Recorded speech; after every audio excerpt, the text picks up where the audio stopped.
మిత్రులు, శాసనమండలి సభ్యులు, ఏవిఎన్ విద్యా సంస్థల అధిపతి ఏవిఎన్ రెడ్డి గారికి 75వ జన్మదిన శుభాకాంక్షలు తెలియజేస్తూ ఒక అద్భుతమైన ఏవిఎన్ ఎడ్యుకేషనల్ క్యాంపస్ని ఈరోజు ప్రారంభించి ఈ కార్యక్రమానికి నాతో పాటు ముఖ్య అతిథులుగా కేంద్ర మంత్రివర్యులు పెద్దలు జి కిషన్ రెడ్డి గారిని,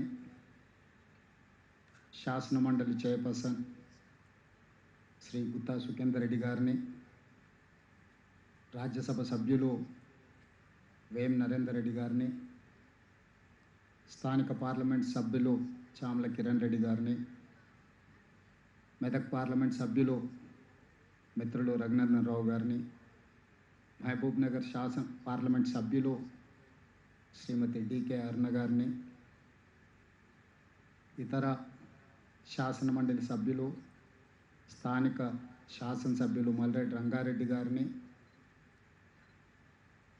ఈసారి శాసనసభలో ఎన్నికైన చాలామంది శాసనసభ్యులను, వివిధ కార్పొరేషన్ చైర్మన్లను, ఏవిఎన్ రెడ్డి గారి సొంత కుటుంబము, ఎక్స్టెండెడ్ ఫ్యామిలీ, ఏవిఎన్ విద్యా సంస్థల ఉద్యోగులందరికీ కూడా నా శుభాకాంక్షలు తెలియజేస్తున్నాను. ఏవిఎన్ గారి క్యాంపస్ చూసిన తర్వాత రాష్ట్ర ప్రభుత్వం ఏదైతే చేయాలని ప్రణాళికలను రచిస్తుందో ఈ 25 ఎకరాల క్యాంపస్ 5 లక్షల స్క్వేర్ ఫీట్ కన్స్ట్రక్షన్ బిల్డప్ ఏరియాను చూస్తే మేము ఏఐలో లేకపోతే ఆర్కిటెక్ట్స్ ఇచ్చిన డిజైన్స్లోనే దాదాపుగా సంవత్సరం పైగా సమయాన్ని కేటాయించినాము. నాకు ముందే తెలిసి ఉన్నా, ముందే ఏవిఎన్ గారు చెప్పి ఉన్నా, మా ప్రభుత్వ ఉద్యోగులను ప్రధానంగా young India integrated residential schools ఏదైతే మేము డిజైన్ చేస్తున్నామో ఎగ్జాక్ట్గా నా బ్రెయిన్ చైల్డ్ ఏదైతే ఉందో as it is where it is అన్నట్టుగా ఇక్కడ ఏవిఎన్ రెడ్డి గారు ఈ క్యాంపస్ని తీర్చిదిద్దారు. ఎగ్జాక్ట్గా స్టేట్ గవర్నమెంట్ ప్రతి నియోజకవర్గానికి ఒకటి, 100 శాసనసభ నియోజకవర్గాలలో 100 యంగ్ ఇండియా ఇంటిగ్రేటెడ్ రెసిడెన్షియల్ స్కూల్స్ని 25 ఎకరాల క్యాంపస్లో 5 నుంచి 6 లక్షల స్క్వేర్ ఫీట్ కన్స్ట్రక్షన్ బిల్డప్ ఏరియాలతో 2500 మంది విద్యార్థులతో ఈరోజు కార్యక్రమాన్ని చేపట్టి 20,000 కోట్ల రూపాయలని రాష్ట్ర ప్రభుత్వం కేటాయించి 59 స్కూల్స్ని ఈ అకాడమిక్ ఇయర్లో పనులను ప్రారంభించుకోవడం జరిగింది. భవిష్యత్తులో మిగతా వాటిని కూడా మిత్రులు రాకేష్ రెడ్డి గారు శాసనసభ్యులు ఇక్కడ ఉన్నారు, అందరికి ఇచ్చినోగా నాకు ఇవ్వలేదని కంప్లైంట్ చేస్తాడు. 2వ విడతలో తప్పకుండా, మొదటి విడతలో మా వాళ్లకు, 2వ విడతలో మన వాళ్ళకు అందరికీ ఇవ్వాలని ఈరోజు రాష్ట్ర ప్రభుత్వం విద్య మీద ఒక ప్రత్యేకమైన శ్రద్ధ, ఆసక్తిని ఈరోజు రాష్ట్ర ప్రభుత్వం ప్రదర్శిస్తుంది. మీకు అందరికీ తెలుసు, దేశ స్వతంత్రం వచ్చినప్పుడు భారతదేశం తీవ్రమైన నిరక్షరాస్యతను, ఘోరమైన ఆకలి కేకల్ని ఆనాడు మనం వినడం జరిగింది. అందుకే మొట్టమొదటి ప్రధానమంత్రి పండిత్ జవహర్లాల్ నెహ్రూ గారు my top priority is education and irrigation, ఈ రెండింటిని మొదటి ప్రధానమంత్రి ప్రాధాన్యతగా తీసుకొని ఈ దేశంలో ఉండే నిరక్షరాస్యతను తగ్గించి విద్యా వ్యాప్తి కోసం వారు పునాదులు వేయడం జరిగింది. ఈరోజు దేశంలో ఉన్న గొప్ప పేరుగాంచిన యూనివర్సిటీలను మొదటి ప్రధానమంత్రి పండిత్ జవహర్లాల్ నెహ్రూ గారు ప్రారంభించడం వల్ల ఈరోజు భారతదేశంలో ఎక్కడ తండాలలో, గూడాలలో, మారుమూల పల్లెకు వెళ్ళిన ప్రభుత్వ పాఠశాలలు విద్య అందించే అవకాశం ఈరోజు దేశంలో 100% మనం చేరుకోగలిగాం. 100% ప్రజలు విద్య నేర్చుకున్నారా అంటే నేను చెప్పలేను, కానీ 100% ఈ దేశంలో అన్ని ప్రాంతాలకు ప్రభుత్వ విద్యా వ్యవస్థ వ్యాపించింది. అదేవిధంగా ఇరిగేషన్, కరువు కాటకాలతో ఆనాడు చనిపోతున్నప్పుడు ప్రజలకు ఆహార భద్రత కల్పించాలి అని irrigation projects first prime minister ప్రారంభించిన సాగునీటి ప్రాజెక్టులు మన ప్రాంతంలో నాగార్జున సాగర్, శ్రీశైలం, ఎస్ఆర్ఎస్పి లాంటి ప్రాజెక్టుల్ని మొట్టమొదటి ప్రధానమంత్రి గారు ప్రారంభించారు. ఈరోజు ఆ ప్రాజెక్టులే లక్షలాది ఎకరాల ఆయకట్టును ఈరోజు వ్యవసాయానికి ఉపయోగించే విధంగా, పంటలు పండించే విధంగా ఈరోజు భారతదేశం యొక్క ఆహార ధాన్య ఉత్పత్తి ఈ దేశానికి అవసరం ఉన్నంతనే కాదు, ఇతర దేశాలకు ఎగుమతి చేసే స్థాయికి ఈరోజు మన దేశం చేరుకున్నది అని అంటే దూరదృష్టితో ఆనాటి ప్రధానమంత్రి ఎడ్యుకేషన్, ఇరిగేషన్ను టాప్ ప్రయారిటీ కింద తీసుకోవడం. ఈ అంశాలను నేను ప్రస్తావించడానికి ఒక కారణం ఉంది. ఏమీ లేనప్పుడు, విద్య లేనప్పుడు కనీసం మన సంతకమైనా మనం పెట్టేంత విద్యను సాధించాలని వయోజన విద్యను కూడా గ్రామాలలో చెప్పడం జరిగింది. వ్యవసాయ కూలీలు, వ్యవసాయ పనులు చేసుకునే వాళ్ళకు వేదిక మీద ఉన్న చాలామంది ప్రజాప్రతినిధులకు తెలుసు, ఒకప్పుడు గ్రామాలలో వయోజన విద్య అని సాయంత్రం కనీసం చదవడానికి, వాళ్ళ సొంత సంతకం పెట్టడానికైనా విద్యను నేర్పినాం. ఈరోజు భారతదేశంలో విద్యకు అవకాశాలు లేని ప్రాంతమే లేదు. కానీ that is not sufficient for us. ఈరోజు ప్రపంచమే ఒక గ్లోబ్, ఒక విలేజ్గా మారిన సందర్భంలో పోటీ మన ఊర్లోనో, మన మండలంలోనో, మన నియోజకవర్గంలోనో, మన జిల్లానో, మన రాష్ట్రంలోనో, మన దేశంలోనో కాదు. ఈరోజు విద్యలో ప్రపంచంతోనే పోటీ పడే పరిస్థితులు వచ్చినాయి. ప్రపంచంతో పోటీ పడాలనుకున్నప్పుడు విద్య అందించడం కాదు, విద్యలో నాణ్యత ఉండాలి, క్వాలిటీ ఎడ్యుకేషన్. అదేవిధంగా ఏఐ తుఫాన్ వస్తున్నది, ఏఐ సునామీలాగా వచ్చి వేలాది లక్షలాది మంది వైట్ కాలర్ జాబులు పోతున్నాయి అని చెప్పి రోజు పేపర్లలో, టీవీలలో చూస్తున్నాం. మరి ఈరోజు ఏఐ సునామీలో వైట్ కాలర్ జాబ్స్ పోయినప్పుడు, కోట్లాది మంది దేశంలో యువకులు నిరుద్యోగులు మారినప్పుడు ఈ దేశం యొక్క ఆర్థిక వ్యవస్థ, ఈ దేశం యొక్క భవిష్యత్తు వేగంగా అత్యంత ప్రమాదం వైపు ప్రయాణం చేస్తున్నాం. అందుకే ఈరోజు స్కిల్ అనేది అవసరం. స్కిల్ లేకుండా వైట్ కాలర్కి ప్రత్యామ్నాయమే blue collar. Blue collar jobs చేయాలి, బ్లూ కాలర్ అభివృద్ధి చేయాలి అని అంటే వాళ్లకు సాంకేతిక నైపుణ్యాన్ని అందించాలి. ఈ రోజుల్లో ప్రతి సంవత్సరం తెలంగాణ రాష్ట్ర ప్రభుత్వం తరఫున తెలంగాణ రాష్ట్రంలో 1,10,000 మంది ఇంజనీరింగ్ గ్రాడ్యుయేట్స్ పాస్ అవుతున్నారు. ఇక్కడ అందరూ చదువుకున్న వాళ్ళు, చదువులు చెప్పే వాళ్ళే ఉన్నారు. నేను మిమ్మల్ని అందరినీ ఒక సూచన చేయదలుచుకున్నా. ప్రతి సంవత్సరం 1,10,000 మంది ఇంజనీరింగ్ గ్రాడ్యుయేట్స్ పాస్ అవుట్ అవుతున్నారు కదా, అందులో ఎంతమందికి వాళ్ళు తీసుకుంటున్న సర్టిఫికెట్ తగ్గ అవగాహన ఉన్నది, ఎంతమందికి ఆ సర్టిఫికెట్ తగ్గ ఉద్యోగం కానీ ఉపాధి కానీ దొరుకుతున్నదా? మనం నాణ్యత లేని విద్యను అందించి వాళ్ళకు ఒక సర్టిఫికెట్ ఇవ్వడం వల్ల వాళ్ళ జీవితమే పూర్తి స్థాయిలో దెబ్బతింటున్నది. అదేవిధంగా recent studies have told in my council, 6వ తరగతి చదువుకుంటున్న విద్యార్థికి 3వ తరగతి పుస్తకం ఇచ్చి చదవమంటే చదవలేని పరిస్థితి ఉన్నది. 3వ తరగతి విద్యార్థికి 1వ తరగతి పుస్తకం ఇచ్చి పుస్తకం చదువు అంటే ఉన్నది ఉన్నట్టు చదవమంటే కూడా ఆ పుస్తకాన్ని కూడా చదవలేని పరిస్థితి ఉన్నది. తరగతులు పెరుగుతున్నాయి, సర్టిఫికెట్లు ఇస్తున్నాము, కానీ మన విద్య యొక్క నాణ్యత ప్రమాణాలు తగ్గుతూ పోతూ ఉన్నాయి. ఇక్కడ టీచర్స్ కమ్యూనిటీ ఉన్నది, మీ బాధ్యత. 6వ తరగతి చదువుకుంటున్న వాళ్ళ దాంట్లో సర్వే చేస్తే 6.7% విద్యార్థులు మాత్రమే వాళ్ళ క్లాస్ బుక్స్ని చదవగలుగుతున్నారు. మిగతా ఆల్మోస్ట్ 93% ఆ క్లాస్లో ఉండేవాళ్ళు ఎక్కువ వాళ్ళు చదవగలుగుతున్నది 3వ తరగతి పుస్తకం మాత్రమే. ఈ లోపం అత్యంత ప్రమాదకరం.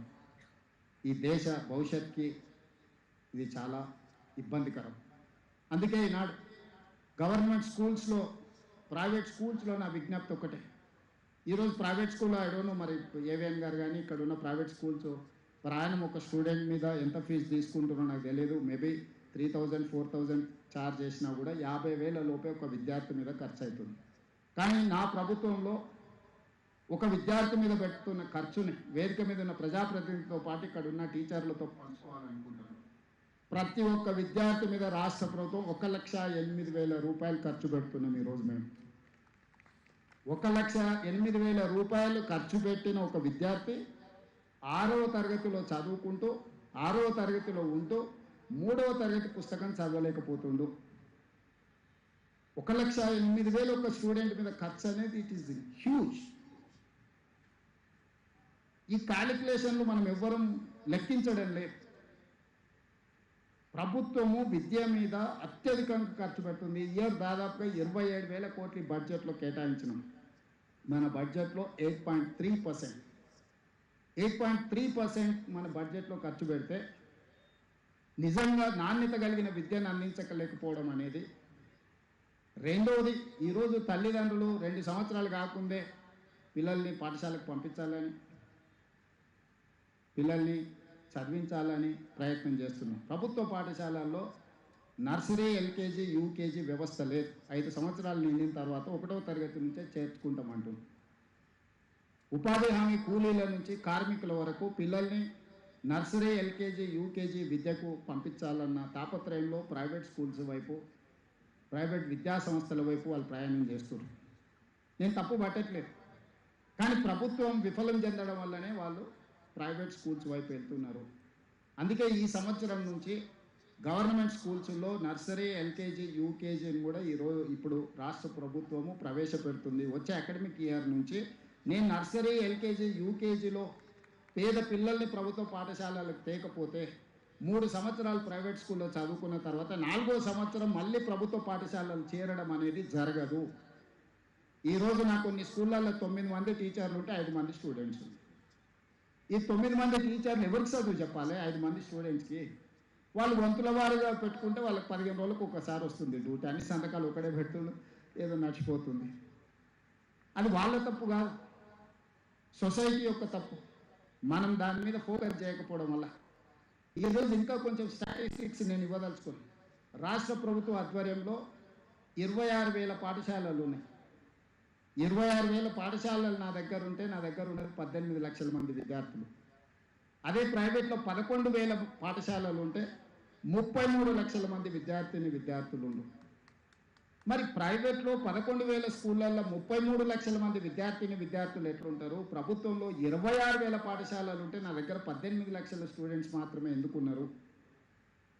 ఈరోజు ప్రజాప్రతినిధులు అందరం, వేదిక మీద ఉన్న పెద్దలందరూ, యువమిత్రులు అందరూ ఆలోచన చేయాలి. మనం ఎక్కడ సమాజము, ఎక్కడ విఫలం చెందినము, ఎక్కడ ఎడ్యుకేషన్ సిస్టమ్ డిరేల్ అయింది, ఎక్కడ ప్రజాప్రతినిధులుగా మనము కొన్ని కఠినమైన నిర్ణయాలు తీసుకోవాల్సిన అవసరం ఉన్నది.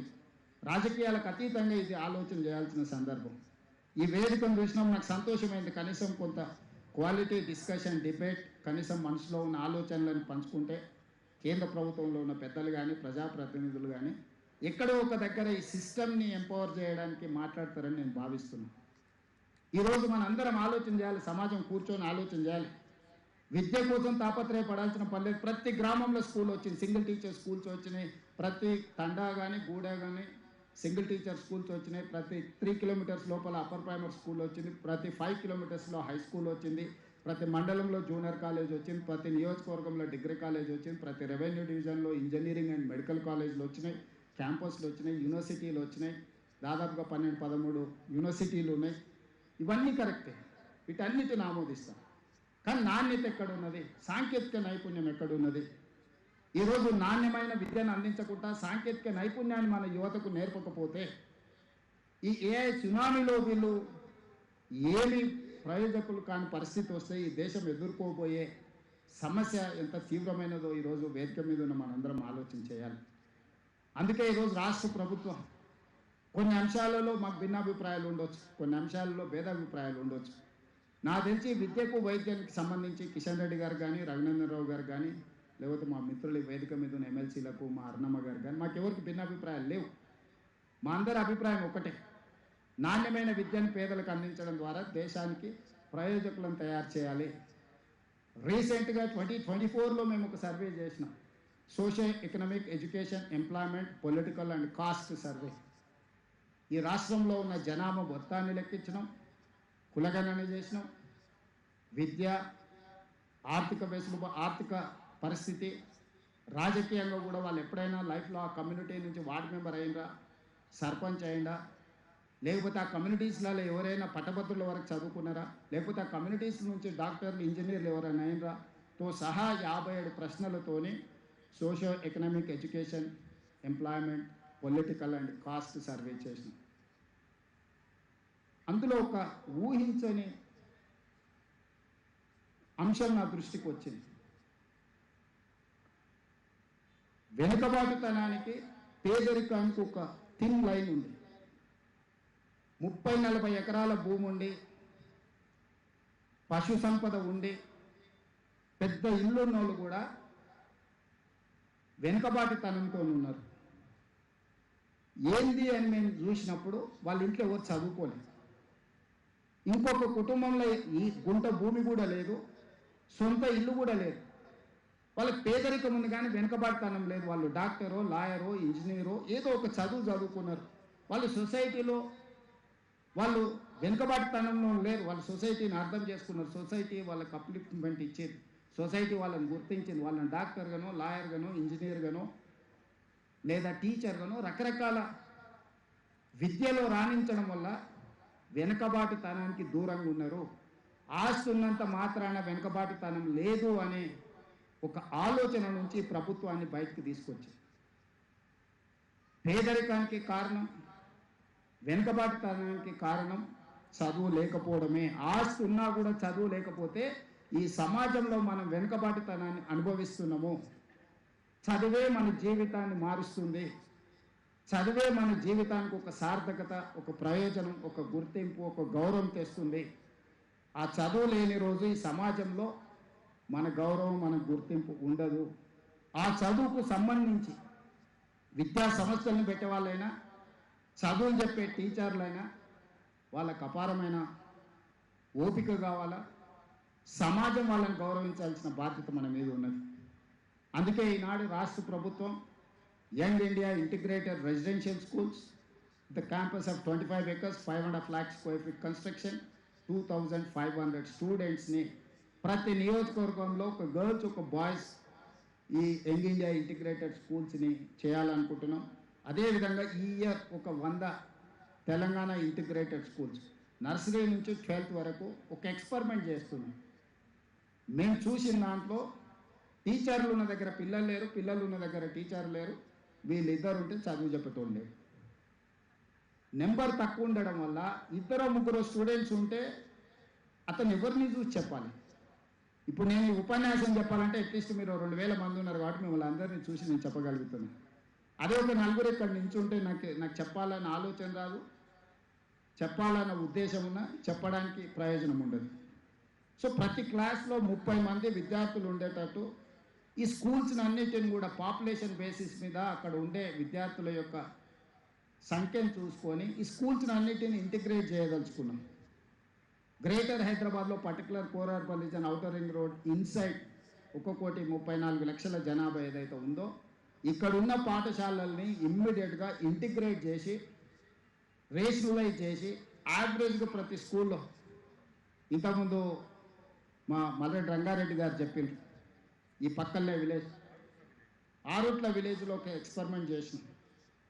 ఆ స్కూల్ని రేషనలైజ్ చేస్తే మేము అప్లికేషన్ పెట్టి అన్ని సబ్జెక్ట్స్ చెప్పే టీచర్లు పెట్టి అన్ని ఫెసిలిటీస్ చేస్తే ఫస్ట్ ఇయర్లో మాకు 3,500 అప్లికేషన్స్ వచ్చినాయి. మేము 1,500 మందికి అడ్మిషన్లు ఇస్తే ఇంకా 1,500 2,000 మంది బయటకు పోయింది. ఈరోజు ప్రతి క్లాస్లో స్ట్రెంగ్త్ ఉంది. ఒక క్వాలిటీ ఎడ్యుకేషన్ ఇస్తున్నాం, వాళ్ళకి బ్రేక్ఫాస్ట్ ఇస్తున్నాం, వాళ్ళకి లంచ్ ఇస్తున్నాం. ఈరోజు మేము అందుకే నర్సరీ నుంచి స్టార్ట్ అయ్యాక బ్రేక్ఫాస్ట్ ఇవ్వదలుచుకున్నాం. గవర్నమెంట్ స్కూల్స్లలో క్వాలిటీ లంచ్ ఇవ్వదలుచుకున్నాం. బ్రేక్ఫాస్ట్లో వాళ్ళకు మిల్క్, పాలు, ఒకరోజు రాగి జావా, ఒక నాణ్యమైన ఫుడ్తో పాటు క్వాలిటీ ఎడ్యుకేషన్ ఇవ్వాలని ఈరోజు ఎడ్యుకేషనల్ రిఫార్మ్స్ తీసుకొని వస్తుంది. ఈ స్కూల్స్ని కూడా ఈరోజు 26,000 స్కూల్స్ ఉన్నాయి. 26,000 స్కూళ్ళ వల్ల ఒకప్పుడు గ్రామాలకు ప్రయాణ రవాణా సౌకర్యాలు లేనప్పుడు ప్రతి గ్రామంలో, ప్రతి తండాలో, అడవుల్లో స్కూల్ పెట్టాల్సి వచ్చింది. ఇప్పుడు రవాణా సౌకర్యాలు వచ్చినాయి. What is success story of private schools? Just they are picking and they are dropping at their home door step. That is one of the success story. So ఈరోజు ప్రభుత్వం రవాణా కూడా ఏర్పాటు చేయాలని డిసైడ్ అయింది. పేదవాళ్ళ పిల్లల్ని ప్రభుత్వ పాఠశాలకు వచ్చి వీటన్నిటిని కూడా క్లస్టర్ స్కూల్స్గా మార్చి ఈ క్లస్టర్ స్కూల్స్లో టీచర్లకు కావాల్సిన వసతులు, పిల్లలకు కావాల్సిన వసతులు, ఈ వ్యవస్థను అన్నిటిని కూడా ఏర్పాటు చేసి ఒక ఎక్స్పెరిమెంట్ చేయడానికి ఒక 100 నియోజకవర్గాలలో 100 తెలంగాణ ఇంటిగ్రేటెడ్ స్కూల్స్ని చేసి సిటీలో పర్టికులర్గా వివిధ జిల్లాల నుంచి వివిధ రాష్ట్రాల నుంచి ఇక్కడికి కార్మికులు వస్తున్నారు, పనిచేస్తున్నారు. వాళ్ళ పిల్లల చదువుల కోసం ఈ ఇంటిగ్రేటెడ్ స్కూల్స్ని అన్నిటిని కూడా రెడీ చేస్తున్నాం. అందులో నర్సరీ నుంచి 12th క్లాస్ వరకు కంప్లీట్గా కంటిన్యూషన్ ఎడ్యుకేషన్ ఇవ్వడమే కాకుండా అన్ని వసతులు ఇవ్వాలని ఈరోజు ఒక ప్రయత్నం చేస్తున్నాం. ఎడ్యుకేషనల్ రిఫార్మ్స్ అవసరం ఉన్నది. తెలంగాణ ఎడ్యుకేషన్ పాలసీని తయారు చేసుకోవాల్సిన అవసరం ఉంది. తెలంగాణకి స్కిల్కి ఒక పాలసీని అడాప్ట్ చేసుకోవాల్సిన అవసరం ఉంది. స్పోర్ట్స్ ఈ క్యాంపస్కి వస్తే మీకు క్రీడలు కానీ పిల్లలకు ఒక సెక్యూర్ ఫీల్ ఉండదు. చదువులో రాణించకపోయినా పర్వాలేదు, క్రీడల్లో రాణించవచ్చు. ఇప్పుడు మేము తెలంగాణలో Nikhat Zareen world boxing champion తీసుకొస్తే గ్రూప్ 1 జాబ్ అన్ని రూల్స్ ఎగ్జామ్ చేసి గ్రూప్ 1 జాబ్ ఇచ్చిన DSP. Sirajuddin world cup cricket champion, ఎస్ ఫెయిల్ 12th క్లాస్, అన్ని రూల్స్ ఎగ్జామ్షన్ ఇచ్చేసి క్యాబినెట్లో పెట్టి గ్రూప్ 1 జాబ్ ఇచ్చిన. ఈరోజు డిఎస్పి సిరాజుద్దీన్ అని చెప్పుకోగలుగుతున్నాడు క్రీడల్లో రాణిస్తే. దీప్తి జువాంగి అని పారా ఒలింపిక్స్లో సిల్వర్ మెడల్ తీసుకొస్తే గ్రూప్ 2 జాబ్ ఇచ్చిన. ఈరోజు చదువులే కాదు, క్రీడల్లో రాణిస్తే కూడా భవిష్యత్తు అద్భుతంగా ఉంటుంది. నరేంద్ర మోడీ గారు 2034లో ఇండియాలో ఒలింపిక్ క్రీడల్ని స్పాన్సర్ చేయడానికి ప్రయత్నం చేస్తున్నారు. 2034లో ఈ దేశంలో నరేంద్ర మోడీ గారు ఒలింపిక్ క్రీడల్ని స్పాన్సర్ చేసినప్పుడు తెలంగాణ రాష్ట్రం నుంచి గోల్డ్ మెడల్స్ ఒలింపిక్స్లో సాధించాలా అనేదే నా లక్ష్యం. అందుకే ఈరోజు యంగ్ ఇండియా స్పోర్ట్స్ యూనివర్సిటీని పబ్లిక్ ప్రైవేట్ పార్ట్నర్షిప్లో స్టార్ట్ చేసిన. Government is only facilitator. Sanjay Goenka, Kapil Dev, Abhinav Bindra వీళ్ళందరూ బోర్డ్ ఆఫ్ డైరెక్టర్స్.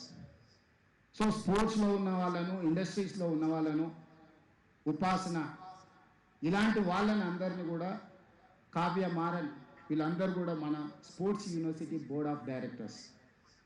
వీళ్ళందరూ కూడా కరికులం తయారు చేయడమే కాకుండా యూనివర్సిటీని నడపడానికి అవసరమైన అన్ని రకాలుగా ప్రణాళికలు సిద్ధం చేస్తుంది. ఈవెన్ మన స్కిల్స్ యూనివర్సిటీ కూడా Anand Mahindra is our chairperson. Reddy labs, Apollo వాళ్ళు వీళ్ళందరూ కూడా మన బోర్డ్ ఆఫ్ డైరెక్టర్స్. సో ప్రభుత్వం యొక్క ఇన్వాల్వ్మెంట్ ఏం లేదు, జస్ట్ ఫెసిలిటేట్ చేసి ఇచ్చేసినాం. వాళ్ళే రన్ చేయాలి, వాళ్ళే కరికులం డిసైడ్ చేయాలి, వాళ్ళే ట్రైనింగ్ ఇవ్వాలి, వాళ్ళే అబ్జర్వ్ చేసుకోవాలి. మొన్న మేము ఆల్మోస్ట్ 10,000 జాబ్స్ ఇందులో మేము ఇవ్వగలిగినాం ట్రైనింగ్ ఇచ్చి. సో ఇవన్నీ కూడా మనం ప్రణాళికలు సిద్ధం చేసుకుంటున్నాము. భవిష్యత్తులో రాబోయే ఏఐ సునామీని ఎదుర్కోవాలి, వైట్ కాలర్ జాబులు పోయిన వాళ్ళని అప్గ్రేడ్ చేసుకోవాలి, బ్లూ కాలర్ జాబ్లకు ప్రిపేర్ చేయాలి అని అంటే ప్రభుత్వం ఒక్కరి వల్లనే సాధ్యం కాదు. ఇలాంటి ప్రైవేట్ సంస్థలు కూడా రాణించాలి.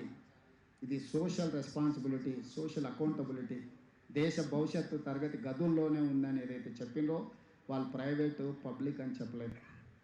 ఏ తరగతి గది అయినా ఆ విద్యార్థులకు క్రమశిక్షణ నేర్పి, సాంకేతిక నైపుణ్యం నేర్పి, విద్యను నేర్పితే ఖచ్చితంగా ప్రయోజకుడైన దేశ పౌరుడు అవుతారు. ఈ వేదిక మీద ఉన్న చాలామంది కలిసి విద్యార్థి దశలో విద్యార్థి రాజకీయాలలో పాల్గొన్నాం. విద్యార్థి దశ నుంచి క్రియాశీలక రాజకీయాలలో వచ్చినప్పుడు క్రియాశీలక రాజకీయాలలో కలిసి పనిచేసినాం. ఈరోజు ఈ వేదిక మీద ఉన్న వాళ్ళు ఎంపీలు కానీ, కేంద్ర మంత్రులు కానీ, లేకపోతే ముఖ్యమంత్రిగా కానీ మేమెవరం ప్రారంభం మా ప్రయాణం ప్రభుత్వ పాఠశాల నుంచే.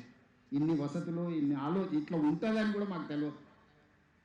కానీ మేము నేర్చుకున్న విద్య లేదా గ్రామీణ ప్రాంతంలో అక్కడున్న వసతులు వెసులుబాటుతోనే ఇక్కడికి రాణించగలిగినాం. రేపటి భవిష్యత్తులో ఈ విద్యార్థులను తీర్చిదిద్దాల్సిన బాధ్యత ఇక్కడ ఏవిఎం గారి ఫ్యామిలీ మీద ఆధారపడి ఉన్నది. ఈ కుటుంబం ఏవిఎం గారి గౌరవాన్ని పెంచడమే కాకుండా తెలంగాణ రాష్ట్రం యొక్క ప్రతిష్టను పెంచుతారని నేను సంపూర్ణంగా విశ్వసిస్తున్నా.